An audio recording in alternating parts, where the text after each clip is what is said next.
Olá, estamos aqui hoje no programa Código de Honra, programa este de iniciativa do Instituto dos Advogados de São Paulo, em parceria com o Tribunal de Justiça do Estado de São Paulo, TJSP, e hoje contamos com a ilustre presença do desembargador Álvaro Passos. Como vai, doutor Álvaro, tudo bem? Tudo bem, bom dia, é um prazer estar participando do seu programa. Ele que além de mestre e doutor, também é magistrado desde 1985, desembargador desde 2011. De 2016 a 2018, assumiu também o órgão especial do Tribunal de Justiça de São Paulo. Professor da FAAP de Política, Direito Financeiro e Direito Internacional. Vamos falar um pouco hoje sobre gestão do Poder Judiciário e carreira dos magistrados. Vamos nessa? Então tá bom. Me fale um pouco, doutor Álvaro, sobre os gargalos que existem hoje no judiciário e como o judiciário poderia estar melhor em termos de gestão. Bem, doutora Fabiana, uma questão que nos preocupa bastante quando olhamos a gestão do Poder Judiciário é o excesso de demanda. E ela é provocada exatamente por uma ansiedade que a população tem em se ver atendida nos seus direitos, sobretudo naqueles chamados novos direitos. Envolve questões de consumidor, questões de ações de massa, e isso tem trazido um volume muito grande para o judiciário, que cresce numa projeção muito maior do que crescem os nossos recursos ou a nossa capacidade humana, a capacidade de pessoal de atender essas demandas. Então isso é uma preocupação sempre constante, porque quando você é chamado a intervir numa situação, e isso não se dá ao tempo esperado, não se dá da forma que se espera, há uma reação da população em desconstruir essa legitimidade que o judiciário tem no sentido de exatamente prestar a jurisdição. Então isso nos preocupa porque se nós não conseguirmos atender essas demandas no tempo, no momento em que as pessoas, ou da forma como as pessoas esperam, isso pode trazer uma consequência negativa para o Poder Judiciário. A gente sempre faz uma analogia, pode fazer uma analogia com o que ocorreu com os outros poderes. O Poder Executivo foi o grande poder do século XIX. Houve assim uma expansão muito grande da atuação desse poder e se depositou muita esperança na atuação do Poder Executivo. Ele não atendeu essas demandas. Isso migrou para o Poder Legislativo, que foi o grande poder do século XX.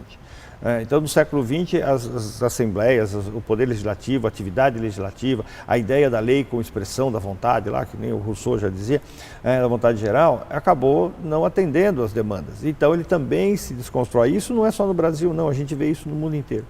E o que acontece no século XXI é que é uma hipertrofia do Poder Judiciário. O Judiciário acaba sendo reivindicado, sendo chamado para atender às deficiências ou para dar uma resposta em função das deficiências dos outros poderes. E em que sentido o judiciário hoje vem sendo chamado que antigamente não era chamado? Hoje ele vem sendo procurado por que setores? Olha, a gente pode analisar sobre duas questões, o âmbito privado, e o âmbito público. No privado, há, sem dúvida nenhuma, uma explosão das questões de família. A partir dos anos 60, quando a família mudou do seu perfil, seja por conta da inserção da mulher no mercado de trabalho, seja por conta da sua libertação em função do controle da própria natalidade, isso transformou muitas relações familiares. E depois, nos anos 70, com a introdução da lei do divórcio. Então, nós passamos por uma transformação muito rápida nas questões familiares. Hoje, a família, ela é uma família multifacetada, Não se tem mais aquele modelo de família que se tinha, homem e mulher, e os filhos morando numa mesma casa, com uma relação que ia durar uma vida. Hoje as relações elas ocorrem com muita frequência num espaço muito menor, Quer dizer, a família se desconstrói com uma certa rapidez. Nós temos outras formas de família. Hoje temos famílias com os pais morando à distância e compartilhando a guarda dos filhos. Nós temos pais que constroem suas famílias, então tem aquela famosa frase, os meus, os seus e os nossos, de sorte que há uma pluralidade na questão da prole. Enfim, tudo isso transformou substancialmente a família, sem entrar em outros aspectos, como as relações pluriafetivas, como eu chamo, né? Outros chamam de poliafetivas, que também já estão ocorrendo, ou aquelas que são de relações de pessoas do mesmo sexo, enfim. Há uma transformação total. E todos esses conflitos acabam vindo para o judiciário, né? Antes, quando nós tínhamos aquele modelo mais tradicional, né, que reproduzia de gerações em gerações sempre o mesmo modelo, a própria família se encarregava de solucionar os seus conflitos. Então, se chamava o pai, se chamava o avô, se chamava uma pessoa que tivesse uma certa ascensão no casal. Hoje não. Hoje a família não dialoga sobre esses fatos entre si e acaba sendo chamado o judiciário para resolver isso. E nem sempre é possível se dar uma resposta satisfatória quando se envolve questões emocionais. Fazendo um paralelo nessa questão da família, né? O senhor, como desembargador, quando chega diante de um caso de família, eu vejo assim a dificuldade que deve ser decidir entre um lado e o outro lado, sendo que ambos os lados devem ter suas razões. Qual que o senhor acha que qual é a sua estratégia, a melhor estratégia para não ser injusto, digamos assim, com as partes? Não é muito fácil, porque casos extremos são fáceis de resolver, né? Então eu tenho de um lado um pai que é omisso, ou de um lado uma mãe que pratica alienação parental, ou o contrário, uma mãe que é omissa, um pai que, né, pratica uma certa violência com relação aos filhos. Esses casos não nos traz grande dificuldade, porque evidentemente as cores são muito evidentes, então é fácil perceber aonde está o problema e como tentar indicar o caminho para a solução. A gente não soluciona, a gente indica o caminho. Quem vai solucionar são as partes, isso principalmente nas questões de família. Agora, aquelas questões em que nós temos um estreitamento, né, na situação entre as partes litigantes, quer dizer, não são questões extremadas, aí realmente é uma situação que a gente deve analisar com uma lupa, né, muito poderosa para tentar enxergar nas entrelinhas aquilo que realmente é o conflito a ser solucionado. Uma das estratégias que a gente tem adotado, que tem dado resultado, é deixar que a situação se acomode naturalmente, né? Adotar a política da mínima intervenção, intervir o mínimo possível nessas relações. Por exemplo, acho que a questão mais problemática é a questão da guarda, né? Guarda e visita, mas principalmente a guarda. Esses conflitos, eles são tormentosos porque muitas vezes você pode estar mudando a história de vida de uma pessoa, né? Então, com exceção dos casos extremados, aqueles em que a controvérsia não exige uma preocupação maior, porque a criança não está exatamente num estado de risco, a solução que eu tenho adotado é fica com quem está, né? Se está com o pai, fica com o pai. Se está com a mãe, fica com a mãe. Pai e mãe são bons para cuidar de filhos. Não tem essa questão de que a mãe é melhor ou o pai é melhor. Se ambos são bons, que ótimo. Feliz para essa criança que tem pai e mãe bons, né? É aí eles que vão ter que realmente se encontrar e achar a solução de como conviver com esse conflito, uma vez que já não estão mais no mesma casa, no mesmo lar. E a aplicação literal da lei ajuda na solução desses conflitos? Não. Nesses de família, não. A gente tem que ter uma leitura um pouco mais extensa, ter uma percepção maior, né, para se saber exatamente qual é a dose desse medicamento chamado decisão judicial que deve ser dada. Às vezes, meus alunos, né, eu falo que lei ou decisão judicial é que nem remédio, né? Se a dose for pequena, não faz efeito. Se for muito grande, causa um efeito colateral muito grande. Então ela tem que ser na dose certa, né? Muito pouco não gera nada, muito pode matar. Então a gente tem que saber fazer essa dosagem. E nesses casos, principalmente, não dá para ter uma regra absoluta, né? Cada caso a gente deve estudar, deve tentar perceber ali quais são realmente os motivos que aquele casal está naquele conflito tão acentuado e buscar ajudá-los. Isso que é importante, né? Ajudá-los a encontrar a solução. E às vezes ajudar a encontrar a solução é criar para eles um problema. Qual é o problema? Deles terem que decidir, né? É fácil dar para o outro decidir, né? E até porque, se der errado, você tem para quem botar a culpa, né? Uma vez, num julgamento, o filho ia ficar com o pai. Eu já tinha dado em tutela antecipada, no agravo de instrumento, essa guarda com o pai. O menino já tinha 8 anos. E depois fui julgar a apelação e o menino foi com o pai assistir o julgamento. E eu percebi que era o pai e o filho, porque foi ficando para o final o julgamento, né?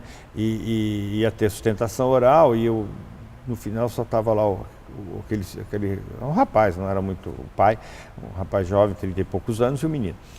E eu me lembrei de uma cena de um filme, né, do Resgate do Soldado Ryan, em que ele diz, né, pro soldado, pro Ryan, faça por merecer, né, o sacrifício de toda a tropa para ir resgatá-lo, né? E eu introduzi essa fala no meu voto, né? Eu disse para o pai e para o filho, façam por merecer, porque a partir daqui é com vocês, né? Nós não podemos nos responsabilizar eternamente por isso. Então, tenham consciência da situação que está sendo entregue hoje para vocês. Em termos de tomada de decisão, já que nós estamos falando um pouco disso, qual foi a mais difícil para você, em termos de tomar decisão? Olha, 2 terríveis, já no tribunal. Talvez no primeiro grau tenha tido outras, mas o tempo já se tratou de consolidar a decisão e eu já não lembro mais. Mas 2 recentes. Uma foi numa situação de uma moça que tinha uma relação com um namorado de adolescência, né? Casal, assim, com todos aquele perfil do casal perfeito, né?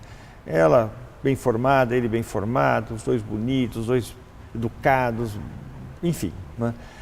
E aí sofre um acidente, o rapaz morre e ela tem uma deformação facial e isso acabou resultando em uma série de outros problemas e tal. E a ação era de reconhecimento de união estável. E o juiz julgou pós-mortem, né? E a ação foi julgada improcedente, eu fui apreciar o recurso e infelizmente eu não encontrei elementos para reconhecer a união estável, porque eles moravam, não só por isso, mas havia um elemento adicional. Eles moravam em cidades diferentes, porque trabalhavam em locais diferentes, mas eles estavam noivos, e estavam programando o casamento. Entendi. Então, nesse aspecto, entendi que não havia ainda aquela situação capaz de demonstrar. Eu fiquei muito, muito chateado, não tanto pela decisão em si, mas pela história desse casal, que tinha tudo para ser um casal feliz, né? E, infelizmente, um acidente de carro abreviou, quer dizer, pôs fim a todo o sonho. E um outro foi recente também, uma questão de uso de medicamento ainda em fase de pesquisa. E aí havia uma situação em que a parte queria que a criança fosse introduzida num sistema de pesquisa internacional, isso entendi que não era viável, né? E também o programa de uso compassivo desse medicamento também não se enquadrava nas hipóteses da Anvisa, né? E também é uma situação que me deixou muito abalado, porque nas 2 situações não foi possível atender aquilo que buscavam. E eu me deparei não com a questão da aplicação da lei, mas a questão do sofrimento que as pessoas vivem nas suas realidades e que muitas vezes a gente passa a vida sem perceber, né? E isso é uma coisa que aqui no judiciário a gente tem essa possibilidade, né? É como eu falo que é como se nós tivéssemos várias lunetas, né? E de vez em quando a gente olhasse por cada uma delas, e cada uma delas nos mostra uma cena que, sem esse artifício da luneta, né, a olho nu a gente não conseguiria enxergar. É um aprendizado humano muito rico. Muitas vezes a gente sofre, né, essas situações, mas a gente vai construindo também a nossa formação a partir daí. Voltando um pouco na gestão, o senhor mencionou que os tribunais hoje estão totalmente assoberbados de processos em virtude dessa quantidade de processos, onde as pessoas necessitam do judiciário para auxiliar na tomada de decisão. E isso vai ser alterado um pouco agora com o início da mediação e da conciliação? O senhor acha que vai diminuir um pouco esse fluxo do judiciário? Olha, a mediação e a conciliação e essas formas alternativas de solução do conflito, elas sempre foram pensadas exatamente para recompor esse perfil que a sociedade humana já teve no passado. Né? De contar com outros à sua volta, com pessoas que já tenham essa experiência, que não são técnicos, mas que auxiliem as pessoas a tomar decisões e a superar os seus conflitos. Essa é a expectativa. Né? Agora, se isso vai realmente reduzir, eu acho que vai depender, vai demandar muito trabalho e uma mudança de cultura. Né? A nossa cultura, eu digo, a cultura do brasileiro e do latino, né, em geral, isso é perceptível e detectável por vários estudos que já foram feitos, nós não temos muita tradição na busca da solução dos conflitos pela via do auxílio da nossa comunidade. Né? Nós tomamos atitudes, em geral, individualistas. Enquanto que em países com outra tradição, né, sempre lembrados os anglo-saxões, por causa da tradição inglesa, norte-americana e mesmo de países do norte da Europa, a comunidade tem um peso muito grande. Né? Então basta ver que a instituição do júri tem por finalidade exatamente isso. Né? Por que em outros países, sobretudo, sempre lembrado, né, nos Estados Unidos, até causas de família são levadas ou podem ser levadas a júri? Porque é a comunidade dando a solução para os seus próprios problemas. E aqui não, aqui a solução é técnica. É diferente, o júri é imotivado, aqui o nosso é motivado. Né? Nós temos que ter como base, parâmetro, a norma jurídica. A decisão numa mediação não precisa ter nenhuma preocupação com isso. Então, é o que desejamos. Mas se vamos conseguir, nós precisamos ter muito trabalho e uma mudança de cultura. Veja, nós dois somos professores. Qual é a matéria, a disciplina mais importante, que se dá mais atenção, mais foco, que os alunos mais se preocupam numa faculdade de Direito? Processo civil e processo penal. Eu falo, processo civil e processo penal é a regra da briga. Não é a briga, é a regra da briga. Né? Não é o lutador, é como ele vai lutar. Né? Então, para nós, a nossa cabeça, como profissionais do direito, ela está sempre muito voltada para a questão do conflito, do litígio e da interferência de um terceiro. O exame da OAB só cai peça processual. Né? Não há nenhuma preocupação, não vai aqui nenhuma crítica, pelo amor de Deus, à Ordem dos Advogados, mas só retrata a nossa cultura de litigiosidade. Né? Então, não há uma... Agora que as faculdades estão começando a se preocupar com essa preparação do aluno para essas formas de conflito. Mas mais do que o aluno, é preciso preparar a sociedade para isso. É ela que tem que ter a motivação de buscar a mediação e outras formas de solução. E não simplesmente você montar uma estrutura e ficar esperando alguém chegar e bater na porta para entrar. Né? É preciso um trabalho que seja feito com ambos. Vamos esperar e torcer para que isso aconteça, né? Porque por todos os juízes e magistrados que eu já entrevistei nesse programa, parece que o Tribunal de Justiça é o maior tribunal do mundo em número de causas, né? Então, isso precisa... Olha, eu ouço muito isso, mas eu tenho minhas reservas com relação a afirmar isso. Né? Porque a Índia e a China têm uma população 10 vezes maior que a do Brasil. Não seja 10, nós temos 200, eles têm 1 bilhão, 1 bilhão e 200. Não sei se a gente pode afirmar com toda a segurança que nós somos o maior do mundo. Será que eles brigam assim, menos? Um dos. A respeito disso, sempre é um dado lembrado para mostrar o grau de litigiosidade que nós temos. O Brasil tem 200 milhões de habitantes. Segundo contas que são feitas, e eu acredito que são essas, é uma realidade, são 100 milhões, existem no Brasil 100 milhões de processos em andamento. No estado de São Paulo, nós somos 40 milhões de habitantes aproximadamente, com 20 milhões de processos. Lógico, o que eu vou falar não é real, mas é para dar uma ideia da dimensão. Considerando que cada processo tem 2 partes, então nós temos 200 milhões de pessoas litigando no Brasil e 40 milhões em São Paulo. Uhum. Lógico que a afirmação não está certa, porque muitas são propostas pelo Ministério Público, muitas empresas são réis em várias ações, mas numa distribuição ideal, perfeita, nós teríamos uma situação dessa. Quer dizer, todo mundo tem uma ação judicial. Ou é réu ou é autor. De algum É jeito. muita coisa, não justifica. Tem que mudar um pouco a cultura, né? Tem que mudar a cultura, tem que mudar as práticas comerciais, principalmente na área do direito do consumidor. Nós temos que dar mais importância para as decisões judiciais, para que elas sejam mais uniformizadas, que isso sirva de balizamento para que as empresas saibam como agir. O Estado também tem que cumprir a sua parte, a sua área de direito tributário. Quer dizer, o Estado perde em ações em que teses já foram consolidadas, ele continua na prática como se aquilo para ele não significasse nada. Então, isso está errado, né? É isso que gera demanda. Eu lhe agradeço pela participação no nosso programa de hoje. Gostaria de abrir para o senhor fazer breves considerações e nós vamos daqui a pouco para o seu próximo programa, que falará sobre carreira jurídica, carreira de magistrado. Eu agradeço, posso dizer, a minha amiga, né, Fabiana Lopes Pinto, professora da FAAP, advogada brilhante na área tributária, pessoa que eu admiro bastante.